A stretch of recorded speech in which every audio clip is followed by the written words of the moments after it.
There are certain games whose legacy can be considered legendary. They're the products of the toiling of the industry's romantics, people who wanted to create the game they always dreamed about and they didn't compromise in order to make it more marketable or more accessible to the masses. This is pretty much the story of the first Kingdom Come Deliverance, a very niche game that came out about 10 years ago and owed the masses of people who were actually interested in playing a different, non-fantasy medieval game with great depth and an amazing open world. It's been a long time in the making and the waiting has been unbearable for these people, so how does Kingdom Come Deliverance II measure up to its predecessor? We're here to find out. Disclaimer: there will be zero spoilers in this review. I stand adamant by my belief that me making a cooler looking video isn't a good trade-off for you missing out on the enjoyment of the game. I'll be just showing you my gameplay of early phases of the game and some combat footage from a more advanced state, but nothing when it comes to dialogue or story beats will be revealed, so don't you worry about it, you're 100% safe. I'm gonna start by getting the technical aspect out of the way, and I have to tell you people, this is a glorious looking game that has been optimized to the tits, and in my 50 hours playing before I started recording for this review, I haven't had a single crash.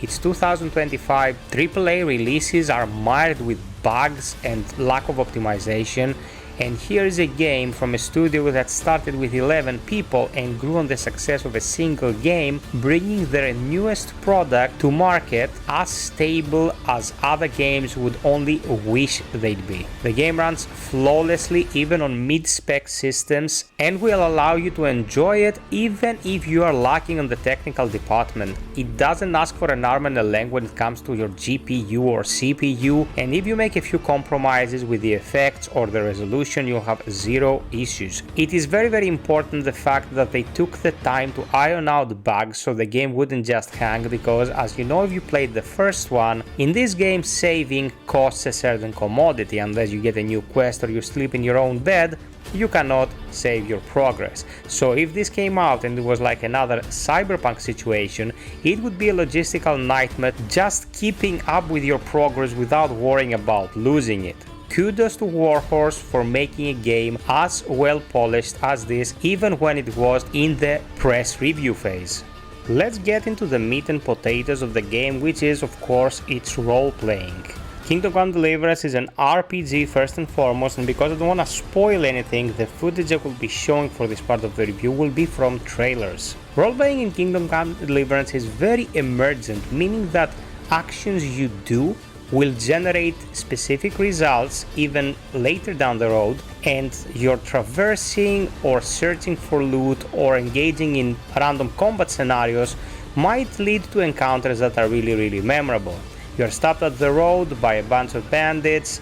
They have a survivor amongst them who is a villager. He's trying to get away, you help them, they either survive the encounter or they don't. Sometimes they will be thankful, sometimes they will shit all over you because they wanted to get out of the hitch on the road, like there was any hope of them doing that, but you get the gist of it. The randomness and ability of the game to generate shenanigans that you wouldn't see coming is what separates it from most open world games. I'm shitting you not, I had situations during my playthrough where I would fire a random arrow down the road trying to hit a deer, and then I would walk 100 paces and see a dead guy with an arrow in the eye because I just tried to cut me some game. It might sound nonsensical, but this is a game taking place in medieval times, in the era where kings considered fart jokes to be peak entertainment. You can only expect so much from the villagers when it comes to spatial awareness and their attention when it comes to their well-being.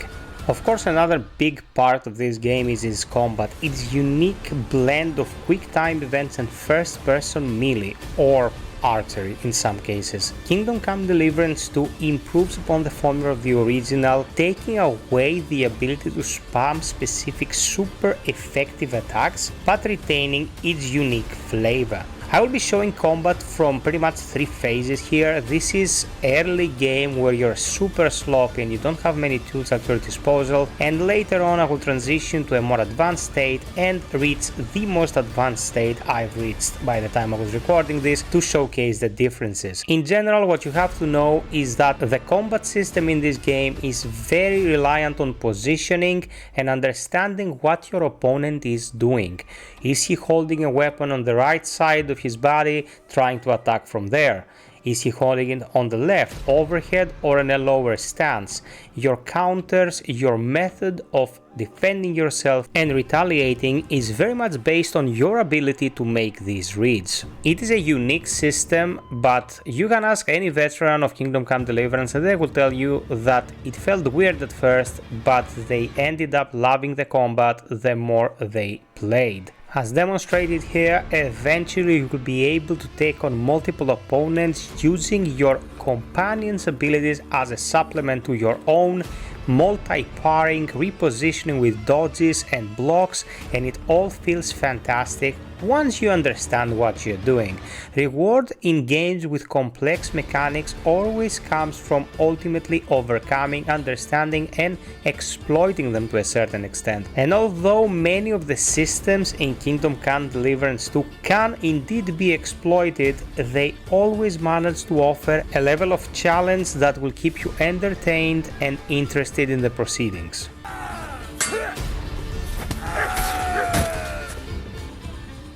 Of course, the game is not all about fighting. It is about the little moments. Using a grindstone to refine your sword, or using someone's alchemical bench to brew a potion. Maybe you will want to play some dice. In some cases, this can be very entertaining and fun, and other times they can be tedious as hell. When you start off, you have to be prepared. The simple act of repairing your weapon can take upward from 5 minutes. Getting accustomed to brewing stuff will lead to a lot of failures, trial and error, until you can eventually get what you want, starting with lower quality stuff, and as you become an expert, you will be able to get your hands on the better stuff.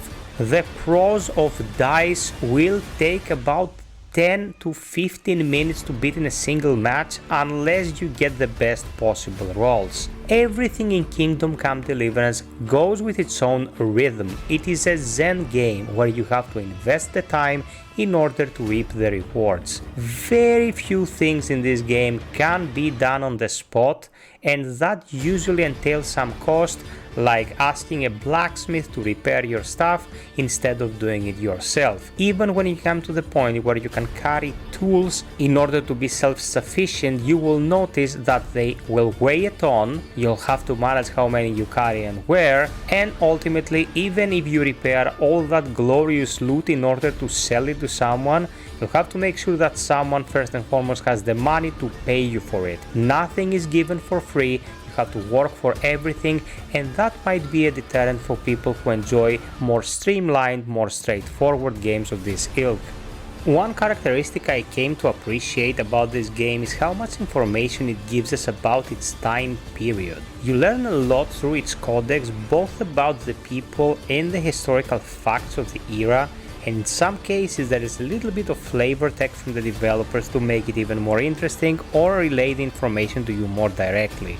Of course, one thing that will be of great importance to people who actually enjoy role-playing in their RPGs is how much busy work, how much throwaway stuff is there in this game. And I am happy to report that is close to nil. Of course, you will do some simple quests, you'll have to find someone or kill someone or steal something, but they usually take a strange twist in most cases that keeps them interesting until the conclusion. In some cases, you will even be able to change sides mid-quest in order to get various outcomes. It is very refreshing because usually what these games do is build up to a big choice that will decide either alpha or beta, but here where the small stuff holds weight, an aspect that manages to relay the importance of the small moments when it comes to the lives of the people inhabiting these lands. Kings and lords might have their issues, but as the protagonist in the grander scheme of things, you have to climb your way from the bottom bottom all the way up to being able to enter their castles and chambers. Nothing's unimportant, everything has its place, and it's paced in a way which allows you to make your decisions when you feel comfortable about making them. Improving Henry's abilities is tied to doing what you want to improve. So if you want to be a stealthy guy going around in the shadows and picking pockets, you will have to wear light clothing and get accustomed to being vulnerable whilst elusive. If you want to be a heavily armored knight, you can do just that. Want to pick up a bow and arrow? Get out there in the field and try to catch you some hare. There will be trainers around the world who will, for some fees, train you in certain aspects of each trade, but ultimately exercising and organically improving is the name of the game. As you can probably understand, hacking away at enemies is a faster process than sneaking around the same guard for 5 minutes improving your stealth, but when you manage to actually accomplish stuff the way you want to accomplish them, the feeling of satisfaction is immense. This is a game that truly rewards the people who put in the time and effort, and after a few hours you will start to understand that progress is being made and the feeling of accomplishment will wash over you no matter which way you decided to go. In conclusion, Kingdom Come Deliverance II is a fantastic, unique RPG that can only be compared to its older brother, which it promptly blows out of the water. I cannot praise it enough. I didn't even understand how time passed when I was in its world, and every moment felt precious, every encounter so dynamic and unique. I highly recommend you give this a try. It is already in pretty much perfect state, and I am pretty sure the developers will keep supporting it, adding content and optimizing the few things that might not be optimal yet. Warhorse really delivered for this much anticipated sequel, and I can't wait to see what they have in store for us in the future. Thank you for watching, people. Subscribe, like and hit the notification bell, and until next time, be well, stay frosty and always strive for perfection. Cheers!